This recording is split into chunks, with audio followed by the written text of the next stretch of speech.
আসসালামু আলাইকুম প্রিয় দর্শক, কথা বলছে গোলাম মাওলা রনি, সাবেক সংসদ সদস্য, লেখক এবং জার্নালিস্ট। আমরা সরাসরি ভিডিও স্ক্রিনে চলে যাব, সেখানে বিস্তারিত দেখে আসবো। সমালোচনা এবং বিতর্ক তুঙ্গে রাজনৈতিক দলগুলো যত দ্রুত নির্বাচন চাচ্ছে, বর্তমান অন্তর্বর্তীকালীন সরকার এবং তাদের কর্তা ব্যক্তিরা এই নির্বাচন নিয়ে নানা রকম ইঞ্জিনিয়ারিং কলাকৌশল তারা করে যাচ্ছে এবং এসবের ফলে কেবলই মাত্র ধোঁয়াশা তৈরি হচ্ছে। অন্তর্বর্তীকালীন সরকারের সঙ্গে রাজনৈতিক দলগুলোর দূরত্ব তৈরি হচ্ছে। আবার রাজনৈতিক দলগুলোর মধ্যে তিনটি গ্রুপ এখানে তৈরি হয়ে গেছে।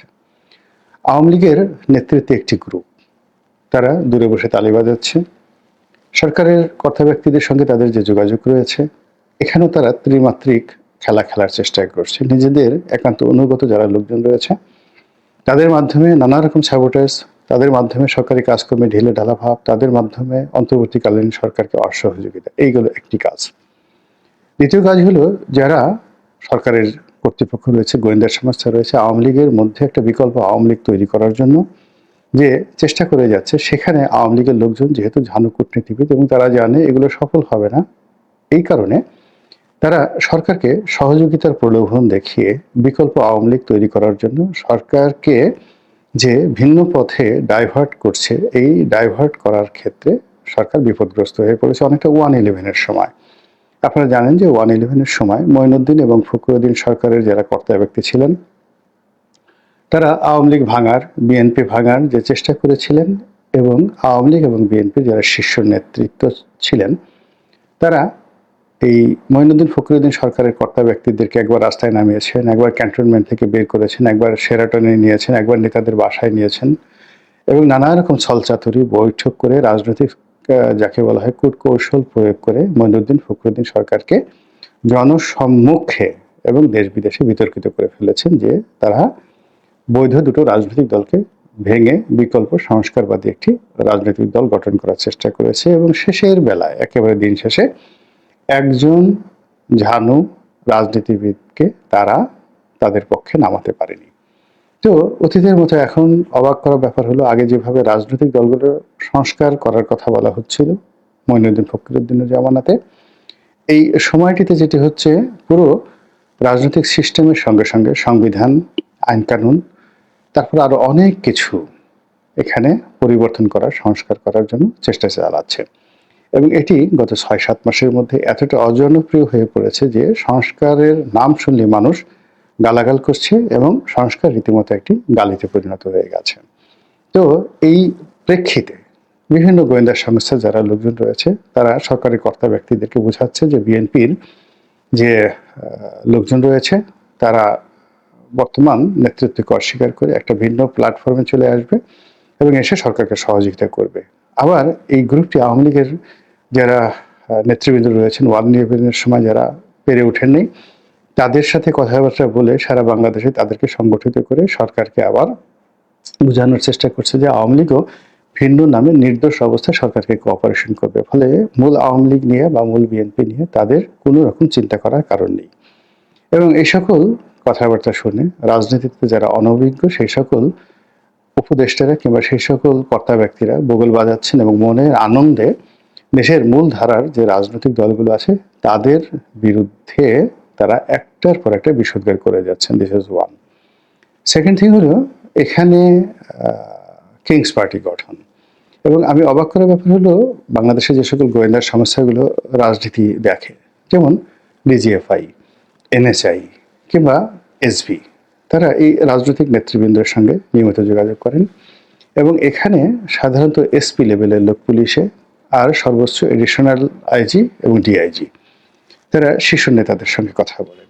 আর অন্যদিকে একজন ব্রিগেডিয়ার জেনারেল, একজন মেজর জেনারেল এবং সাধারণত মাঠ পর্যায়ে কর্নেল এবং লেফটেন্যান্ট কর্নেল, তারাই এই কাজগুলো করেন। আর অফিসে বসে বিভাগীয় বিষয়গুলো একজন ব্রিগেডিয়ার জেনারেল দেখেন। এনএসআইয়ের ক্ষেত্রে ডিআইজি লেভেলের কর্মকর্তারা অফিসে বসেন আর মাঠ লেভেলের যারা কর্মকর্তা, তারা কমান্ডে যারা আছেন, তারা এসপি লেভেলের কর্মকর্তারা এখানে কর্মকাণ্ড করেন।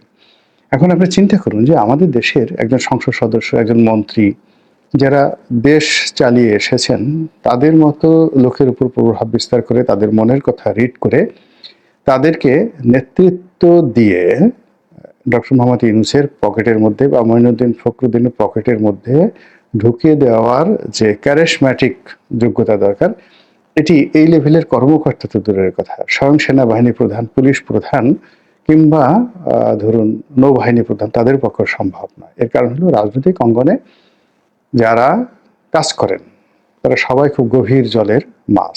দেখে আপনার মনে হবে এরা কিছুই বুঝে না, লেখাপড়া বুঝে না, মুখ থেকে গন্ধ আসতেছে, দাঁত ময়লা, তারপর পোশাক আশাকের কোনো যাকে বলা হয় কেতাদুরস্ত ভাব নেই। কিন্তু আপনি যদি গভীরভাবে লক্ষ্য করেন যে রাজনীতি কিভাবে করতে হয়, কূটনীতি কিভাবে করতে হয়, মানুষদেরকে কিভাবে বোকা বানাতে হয়, এই জন্য যেভাবে সম্ভব, যেখানে যেরকমভাবে প্রয়োজন সেভাবে বোকা সেজে থাকার যে অসম্ভব ক্ষমতা রাজনীতিবিদদের আছে, এটি অন্য কোনো পেশার নেই। ফলে কি হচ্ছে, রাজনীতিবিদরা সময় মতো রাজা হয়ে যায়, আবার সময় মতো কারাগারে চলে যায়, এবং এই দুটোকে তারা ডাল ভাত মনে করে।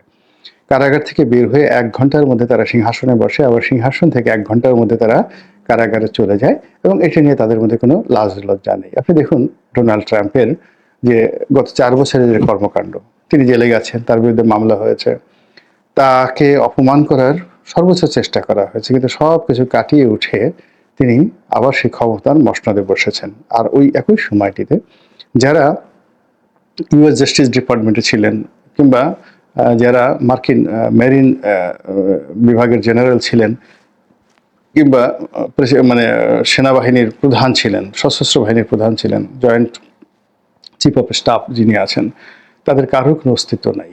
আপনি এদেরকে খুঁজেও পাবেন না কাউকে। তো এই যে বাংলাদেশের রাজনীতিবিদদের সঙ্গে বিভিন্ন গোয়েন্দা এজেন্সি যারা খেলছেন, আর অরাজনৈতিক যে অন্তর্বর্তীকালীন সরকার, এই অন্তর্বর্তীকালীন সরকার এদের কথা মতো চলতে গিয়ে পুরো তাদের যে কমিটমেন্ট, তাদের যে গোল, সমস্ত কিছুতে প্যাচ লাগিয়ে দিয়েছে। আর প্যাচ লাগানোর কারণে কি হচ্ছে, তারা সত্য বলছেন না মিথ্যা বলছেন তারা জানেন, আর তাদের মালিক জানেন, কিন্তু জনগণ তাদেরকে বিশ্বাস করছেন না। তাদের কোনো কথায় আশার বাণী জনগণ খুঁজে পাচ্ছেন না। জনগণ তাদের প্রতি নির্ভর করবেন এই ধরনের কোনো লক্ষণ দেখা যাচ্ছে না। ফলে প্রতিদিনই রাজপথে একটার পর একটা অঘটন ঘটে যাচ্ছে, এবং ক্ষমতার যে কেন্দ্রগুলো আছে সেই কেন্দ্রগুলোতে একটার পর একটা অঘটন ঘটে যাচ্ছে, এবং ক্ষমতার বলয়গুলোতে ক্রমশ ফাটল তৈরি হচ্ছে। তো এই অবস্থায় যখন ডক্টর মোহাম্মদ ইউনূস এবং তার যারা লোকজন রয়েছেন দুটো অপশন দেন যে ডিসেম্বর 2025 এর মধ্যে একটা নির্বাচন হতে পারে যদি সীমিত আকারে সংস্কার হয়, আর যদি বৃহত্তর পরিসরে সংস্কার আপনারা আশা করেন তাহলে 2026 সনের যে মাঝামাঝি সময়, জুন জুলাই, এই সময়টাতে নির্বাচন হতে পারে। তো রাজনৈতিক দলগুলো এটা খুব ভালো করে বুঝে গেছে যে এই দুটো কথার একটি কথার মধ্যে কোনো আন্তরিকতা নেই, এগুলো পূর্ণ হবে না, ধারাবাহিকতায় যাবে না, এবং আলটিমেটলি তাদেরকে আন্দোলনে যেতে হবে, এবং সেই আন্দোলনকে সফল করার জন্য ইতিমধ্যেই তারা কিন্তু মাঠে নেমে গিয়েছেন। এটা হলো একটা ঘটনা। দ্বিতীয়ত, বহু পক্ষের বহু রকম আচরণ, বহু পক্ষের বহু রকম কার্যক্রম, এর ফলে পুরো রাজনৈতিক অঙ্গনে, অর্থনৈতিক অঙ্গনে, সামাজিক অঙ্গনে একটার সঙ্গে একটার প্যাচ লেগে গিয়েছে, যেটিকে আমরা গিট্টু বলি, সেই গিট্টু লেগে গিয়েছে। এখন সেই গিট্টুর কারণে এমন কতগুলো বিরোধ রাজনৈতিক অঙ্গনে দেখা দিয়েছে যেগুলো আসলে রক্তক্ষয়ী সংঘর্ষের দিকে নিয়ে যাচ্ছে পুরো দেশ জাতিকে। ধরুন 3 মাসের মধ্যে যদি নির্বাচন হতো, বিএনপি বা জামাত তাদের মধ্যে আজকের যে সম্পর্ক সেটি হতো না। এরপর দ্বিতীয় যে ঘটনা সেটা হলো বিএনপির মধ্যে তাদের জনপ্রিয়তার কারণে, সংখ্যাধিক্যের কারণে যে বিশ্বাস, যে আস্থা তৈরি হয়েছিল, সেই বিশ্বাস এবং আস্থার কারণে তারা যে যার অবস্থান থেকে প্রতিটি নির্বাচনী এলাকা কেন্দ্রিক তারা একটি সিন্ডিকেট গড়ে তুলেছে, এবং এই সিন্ডিকেটের মধ্যে যারা মন্দ লোক, বাজে লোক, তারা সেখানে চাঁদাবাজি, রাহাজানি থেকে শুরু করে যত মন্দ কাজ আছে করার চেষ্টা করছে, এবং নিয়ন্ত্রণবিহীনভাবে থানার পুলিশ প্রশাসন সেখানে তাদের টিকিট স্পর্শ করতে পারছে না। যারা দলের কেন্দ্রীয় নেতৃত্ব রয়েছেন তাদের কেউ কেউ কঠোর হয়ে কোনো কমিটি বাদ করার চেষ্টা করেছেন, তাতে ঘোড়ার ডিম বা অশ্ব ডিম্ব প্রসব ছাড়া কোনো পরিবেশ পরিস্থিতির উন্নতি হয়নি, বরং যাকে বাদ দেওয়া হয়েছে বা যে কমিটি বাতিল করা হয়েছে সে আরো মনের আনন্দে দ্বিগুণ শক্তি নিয়ে কাজ করেছে। এর কারণ হলো আগে তবু একটা দায়বদ্ধতা ছিল, এখন সেই দায়বদ্ধতা থেকে বের হয়ে সে যে সিন্ডিকেটটা চালাচ্ছে সেই সিন্ডিকেটের সঙ্গে স্থানীয় দুর্নীতিবাজ সরকারি কর্তারা আছে, পুলিশ আছে, যেমন মাঠ ঘাট চাঁদাবাজি যা কিছু করে এটার একটা অংশ তো দুর্নীতিবাজ পুলিশকে দিতে হয়, দুর্নীতিবাজ বেসরকারি কর্মকর্তাদেরকে দিতে হয়। তো এইগুলোকে নিয়ে তারা যে একটা সিন্ডিকেট গড়ে তুলেছে এবং সেই সিন্ডিকেটের উপার্জিত অর্থ আগের আওয়ামী লীগ রেজিমে যারা এই সকল কালেকশন করতো তাদের সঙ্গে সমঝোতা করে একটা অংশ তাদেরকে পাঠিয়ে দেওয়া হচ্ছে। দল গুল্লায় যাক, দেশ গুল্লায় যাক, ডক্টর মোহাম্মদ ইউনূস গুল্লায় যাক, এইগুলো নিয়ে সেই সিন্ডিকেটের কোনো রকম মাথা ব্যথা নেই। এটি হলো এক। দ্বিতীয়ত হলো যে আপনারা জানেন যে বিএনপির বিরুদ্ধে দীর্ঘদিন ধরেই কমিটি বাণিজ্যের একটা অভিযোগ ছিল। এই কমিটি বাণিজ্য করার কারণে বিএনপির কেন্দ্রীয় অফিস থেকে শুরু করে জেলা অফিসে বিশাল একটা সিন্ডিকেট রয়েছে, যারা টাকা খেয়ে ছাত্রদল, যুবদল এবং বিএনপির নানা রকম কমিটি দিয়েছে এবং কোনো কোনো জায়গাতে দেখা গেল 3-4টি গ্রুপ এখানে হয়ে গেছে। অর্থাৎ প্রথমে এই বছর একজনকে কমিটি দেওয়া হলো ধরুন 1 লাখ টাকার বিনিময়ে, আবার টেন্ডার করে পরবর্তী বছর তাকে সেই কমিটি বাদ দিয়ে আরেকটি কমিটি দেওয়া হলো 5 লাখ টাকার বিনিময়ে। এমনও ঘটনা শোনা গেছে এই আগস্টের আগে জেলা পর্যায়ের একটি কমিটির জন্য কোটি টাকা পর্যন্ত লেনদেন হয়েছে। 1 কোটি টাকা দিয়ে একটা জেলার কমিটি দেওয়া হয়েছে। এখন 2 বছর পরে আবার যখন আরেকটি কমিটি দেওয়া হলো টাকা খেয়ে, আর আগের কমিটি যারা লোকজন তারা পেল না, তখন তারা কি করলো, স্বতন্ত্র একটা গ্রুপ হয়ে যারা নতুন টাকাওয়ালা এবং নতুন টাকা দিয়ে কমিটি পেয়েছে তাদের বিরুদ্ধে অবস্থান নিয়ে এলাকাতে পারস্পরিক মারামারি, দ্বন্দ্ব সংঘাত করা শুরু করলো এবং এই দ্বন্দ্ব সংঘাতে প্রতিপক্ষকে ঠেঙানোর জন্য মামলা মোকদ্দমা দিয়ে তাদেরকে নাস্তানাবুদ করার জন্য তারা আওয়ামী লীগ সরকারের যারা লোকজন ছিল তাদের সাহায্য সহযোগিতা তারা নিয়েছে। এখন যেহেতু আওয়ামী লীগ নেই, না থাকার কারণে কি হচ্ছে, এই যে গ্রুপগুলো তারা পরস্পরের মুখোমুখি এবং এই গ্রুপগুলো কোনো কোনো জায়গাতে অর্থাৎ কোনো কোনো উপজেলাতে, কোনো কোনো ইউনিয়নে, কোনো কোনো জেলাতে কম করে হলো 3টি আর ক্ষেত্র বিশেষে 7-8টি পর্যন্ত গ্রুপ উপগ্রুপ রয়েছে এবং এর মধ্যে উপগ্রুপগুলো যারা ওই চাঁদাবাজি সাথে হয়তো অনেকে জড়িত না, কিন্তু এই কমিটি নিয়ে তারা আগামীতে নির্বাচন করবে, ইলেকশন করবে, কেউ উপজেলা করবে, কেউ ইউনিয়ন পরিষদ করবে, কেউ পৌরসভা করবে, নিদারুণ প্রতিযোগিতা করছে, মারামারি কাটাকাটি খুন খারাপে অসংখ্য ঘটে গেছে। গেল 2। 3 নম্বর হলো নির্বাচনের প্রার্থী।